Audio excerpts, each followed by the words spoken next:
बताएं भैया, आज 26 जनवरी 15 अगस्त में किस प्रकार के कार्यक्रम कर रहे हैं? आज युवाओं ने, जैसे युवाओं की मंशा थी और अगस्त क्रांति से युवाओं ने संकल्प लिया है कि हमको हर तरह की गुलामी से आज़ाद होना है। चाहे वो भ्रष्टाचार के खिलाफ गुलामी हो, चाहे हमारे रोजगार में जो बंदिश है उससे हमें आज़ादी और हमें रोजगार मिले, चाहे पूंजीपतियों का शोषण की आज़ादी हो, और चाहे राजनीतिक आज़ादी हो, चाहे प्रशासनिक। और कल जिस तरह से यहाँ के प्रशासन ने एक पत्र जारी करके और हम सबको आज के कार्यक्रम के लिए रोक लगाई कि कोविड के कारण आप इस तरह का कार्यक्रम नहीं कर सकते, रीवा के युवाओं ने दिखा दिया कि हमें हमारे पर्व त्यौहार और उत्सव मनाने के लिए आपके किसी तरह की अनुमति की ज़रूरत नहीं है। ऐसा नहीं है कि आप बोलोगे कि हम हंसें तो हंसेंगे, आप बोलो कि हम रोएं तो रोएंगे। आज रीवा के युवाओं ने चारों तरफ जितने भी रास्ते थे रीवा के, चारों तरफ से तिरंगा यात्रा निकाल के अपनी ताकत दिखा दी है। और ये ताकत 9 अगस्त से जिस तरह से शुरुआत किए हैं अगस्त क्रांति का, ये निरंतर चलती रहेगी। चाहे उस दिन युवाओं को रोजगार के लिए हो, जो दिन रात आर्मी भर्ती के लिए सुबह 4 बजे से गांव एरिया में जाए, ककड़ीले पत्थर वाले एरिया में लोग युवा दौड़ते हैं। बाकी प्रदेश में रोजगार और भर्तियां चल रही है, यहाँ के युवाओं के साथ जिस तरह से शोषण अत्याचार हो रहा है उसके खिलाफ हर गांव का युवा अपनी संसद चलाएगा। कल गोविंदगढ़ में युवा संसद लगी थी, युवाओं ने अपना प्रस्ताव पारित किया गया है।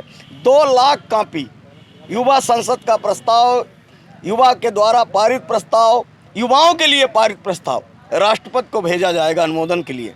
राष्ट्रपति महोदय अगर उस प्रस्ताव को पारित करते हैं तो ठीक है, नहीं युवा संसद अपने द्वारा पारित प्रस्ताव को कानून मान के और उस पर काम करेगी। युवाओं ने मांगा क्या है? रोजगार मांगते हैं। वो बोलते हैं हमको भीख नहीं चाहिए 1 किलो 2 किलो अनाज, हमें रोजगार चाहिए। रोजगार के साथ हमें सुरक्षा और सम्मान चाहिए। अभी आप सब ने देखा कि पवन तिवारी के साथ क्या हुआ। 10,000 रुपये की नौकरी करने वाला आदमी बामुश्किल अपना घर चला पाता है। अगर इस तरह की घटना हो जाए जहां उसके रोज़ की दिहाड़ी से राशन जाता है, बच्चों के लिए बूढ़े माँ बाप के लिए दवाई जाती है, बच्चों के लिए दूध जाता है, और वही आदमी अपाहिज हो जाए या ज़िंदगी से चला जाए, इस शासन और प्रशासन के पास कोई ऐसी योजना नहीं कि उसके जीवन की रक्षा करें, उसके बच्चों का, आश्रितों का, बूढ़े माँ बाप का पालन पोषण करें। युवाओं ने ये मांगा है। युवाओं ने मांगा है कि जो स्थानीय स्तर पर रोजगार के अवसर हैं, जो फैक्ट्रियाँ लग रही हैं, वहाँ 70% हमें रोजगार मिले, संसाधन हमारा, प्रदूषण हम खाएं और रोजगार अमेरिका वाला आके करे। रीवा का युवा जाके महाराष्ट्र, हरियाणा और गुजरात में मशीनें चला सकता है, रीवा में नहीं चला सकता। रीवा के युवाओं ने तो यही मांगा है।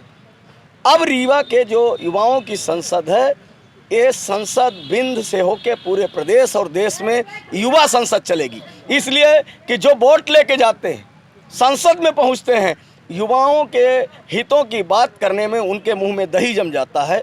और अभी आपने तो देखा रीवा में कि आप जैसे जागरूक लोगों ने, जो 300 की मजदूरी करते हैं वो लोग, या जो कॉलेज के विद्यार्थी हैं, उन्होंने पेटीएम से 50 रुपये 100 रुपये डाला। लेकिन यहाँ के जो रसूखदार बनते हैं, जो चुनाव में अरबों और खरबों रुपए खर्च करते हैं, किसी ने भी पवन तिवारी के जीवन बचाने के लिए 1 रुपये नहीं दिया। बात यहाँ पवन तिवारी की नहीं है। उस पीड़ा को देख के लगता है कल आपके, हमारे पड़ोसी के बेटे, भाई, भतीजे और किसी के साथ इस तरह की घटना हो जाएगी तो फिर क्या होगा? रोज़ तो कोई नहीं दे पाएगा।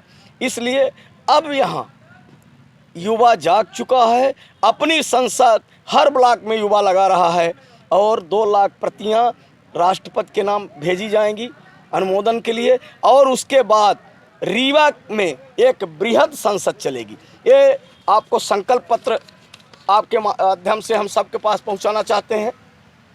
हमारा देश, हमारी संसद युवा संसद। संकल्प पत्र है, हम बिंद के युवा अगस्त क्रांति का आगाज कर चुके हैं।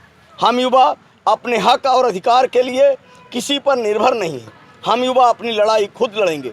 हमारी ज़मीनी युवा संसद के माध्यम से निम्नांकित विषयों का संकल्प पारित कर आगे की कार्यवाही के लिए सरकार और राष्ट्रपति को भेज रहे हैं। विद्यार्थियों की यह संकल्प युवा संसद से पारित कर भेजा जा रहा है।